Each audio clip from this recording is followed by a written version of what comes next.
বলিউড মানেই গ্ল্যামার, প্রতিযোগিতা, হিট ফ্লপের হিসাব। তবে সব হিসাবের বাইরে থেকেও এখানে কিছু সম্পর্ক তৈরি হয়, যার নাম বন্ধুত্ব। নিখাদ, নির্ভেজাল, সত্যিকারের বন্ধুত্ব। কারিনা কাপুর খান বলিউডের এক সাহসী কণ্ঠ।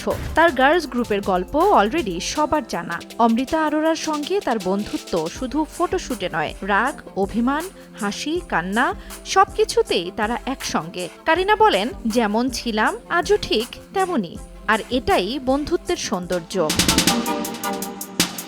একইভাবে সিকান্দার খের আর অভিষেক বচ্চনের বন্ধুত্ব ৩ দশক পেরিয়ে গেছে, তবুও ফাটল নেই। অভিষেক বলেন, তুই পাগল, তুই বিরক্তিকর, তবু তুই আমার ছোট ভাই। রণবীর সিং আর অর্জুন কাপুর পাগলামি আর প্রাণের মিলন। অর্জুন বলেন, রণবীরের সাফল্য আমাকে গর্বিত করে। রণবীর বলেন, ওর সঙ্গে আমি নিজের মতো করে থাকতে পারি, যেখানে মুখোশের প্রয়োজন নেই। বলিউডের ভবিষ্যৎ সুহানা, অনন্যা, সানায়া একসঙ্গে বড় হওয়া, একসঙ্গে প্রথম সিনেমা আর একসঙ্গে ছুটির ছবি পোস্ট করা। তাদের মতে আমরা একে অপরের সোলমেট।